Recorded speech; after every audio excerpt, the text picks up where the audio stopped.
La Transat Jacques Vabre est partie à fond la caisse et c'est tant mieux. 12 à 18 nœuds de moyenne selon les classes engagées. Dans une mer formée, c'est du lourd. Sur le pont, c'est paquets de mer, gifles d'embrun et compagnie.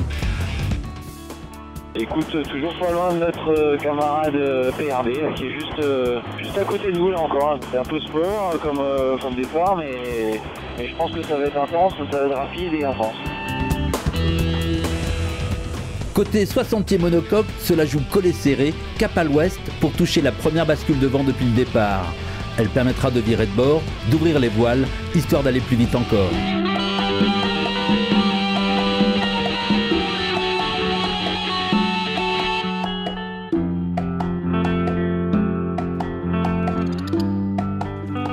Après à aller passer la grosse dépression qui est devant nous quoi. On n'aura pas tant que ça de mer, qu'il n'y a pas trop de fêtes, je crois que le gros de la mer passera un petit peu derrière nous, donc c'est pour ça qu'on tente le coup d'aller tout droit dedans.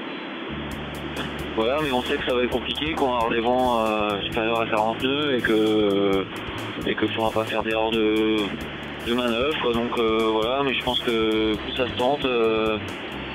Les autres ont l'air d'essayer d'éviter un petit peu et puis écoute, nous on joue ça. Faire le dos rond, préserver le matériel va être l'objectif prioritaire des équipages lors des prochaines 24 heures. La régate n'est pas mise entre parenthèses, mais on y verra beaucoup plus clair quand cette troisième dépression sera loin dans le sillage. Mais ils sont dans une zone qu'on a vraiment envie d'éviter avec de la mer cassante et ça a été le cas pour nous parce que la mer était vraiment très dure. 35 nœuds établis, quoi, c'est 40, 42 quoi. C'est la montée courante maintenant là, depuis un jour. C'est assez puissant, c'est une dépression quasi hivernale quoi. La mer est grande hein, et puis pour aller à un endroit il y a beaucoup de solutions, plusieurs chemins qui mènent à Rome. Le doux zéphyr de l'Alizé n'est plus très loin, mais les prochaines 24 heures s'annoncent encore sous haute tension, avec un nouveau front à négocier dès cette nuit. Il sera toutefois moins violent que celui de la nuit dernière pour les 60 pieds monocoques, dont les chefs de file se nomment Virbac-Paprec et Hugo Boss. Les conditions sont devenues beaucoup plus normales en termes de vent. On a 23 nœuds de vent, mais on a eu des nuits absolument terrifiques depuis le début de la course. On s'est repositionné en tête de course. Maintenant, on croit toujours en cette option orthodromique nord, et puis on pense que ça va fonctionner.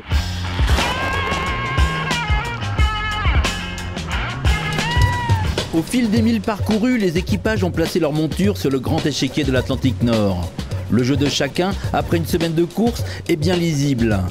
Calé sur une trajectoire nord, très proche de la route la plus courte pour rejoindre l'arc antillais, Virbac-Paprec 3 et Hugo Boss occupent solidement la tête du classement.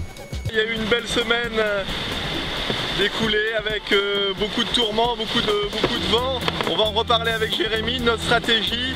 Et puis encore une belle semaine de course ici pour rejoindre le Costa Rica, essayer de passer cette ligne en tête.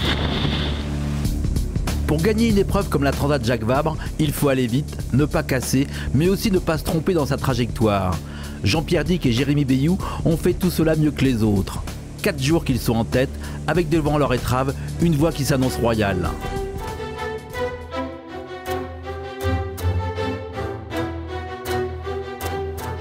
Les Antilles dans le viseur des 60 pieds de la classe IMOCA, et c'est l'assurance d'entrer dans la dernière ligne droite de cette Transat Jacques Vabre 2011. L'occasion d'une dernière vérification avant la bataille stratégique et morale qui va se jouer en mer des Caraïbes. Maintenant, effectivement aux Antilles, regardez, quel temps fantastique, du bleu partout, des petits cumulus, c'est fabuleux. Encore 1500 milles jusqu'à Puerto Limón. Des alizés qui pourraient souffler une trentaine de nœuds, des grains, de la fatigue, des empannages. Les ingrédients seront nombreux pour trouver la recette de la victoire. Alors Jérémy, c'est quoi cette bulle cassée là? C'est le bazar, écoute, c'est les séquelles du gros temps de la première semaine. Une grosse vague qui s'est abattue sur le pont et qui a cassé la bulle. J'ai plus de fringues, SES. Pourquoi t'es tout nu comme ça? Parce que j'ai plus d'habits, ils sont tous mouillés. Raconte-nous un peu là. Ils sont tous mouillés et salés. Et puis pour les dessalés, bonjour. On a maintenu bien notre avance vis-à-vis des concurrents, donc bonne ambiance et bon espoir de victoire. On y croit ou quoi? Bah ouais, si on n'y croit pas là, on n'y croit jamais.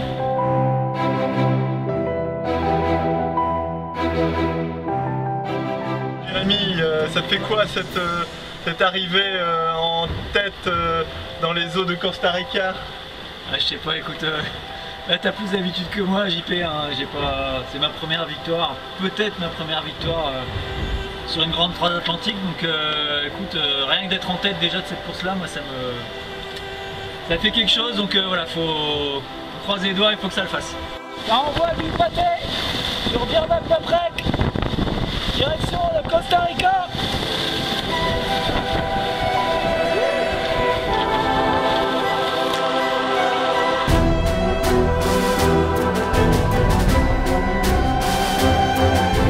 Et nous passons au sport avec cette victoire des Français Jean-Pierre Dick et Jérémy Bayou qui ont remporté la 10e édition de la Transat Jacques Vabre.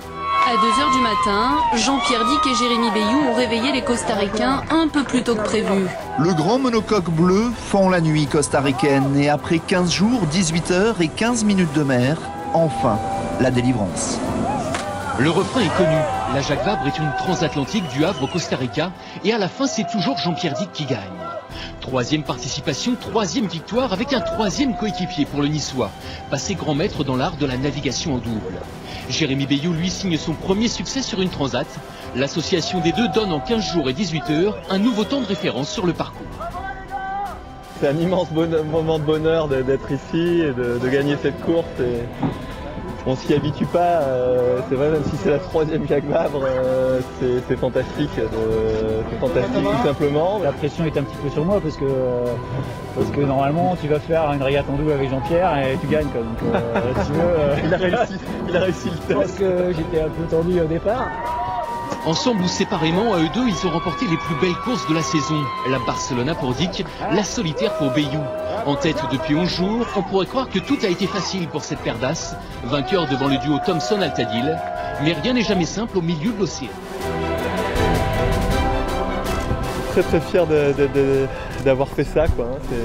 C'est un rêve et aujourd'hui en gagner 3, je me suis dit, si on m'avait dit il y a 10 ans que tu gagnerais 3 Jacques Vabre, je me suis dit mais vous êtes complètement fou et c'est vrai qu'à force d'y avoir cru, on y est arrivé et ça c'est exceptionnel.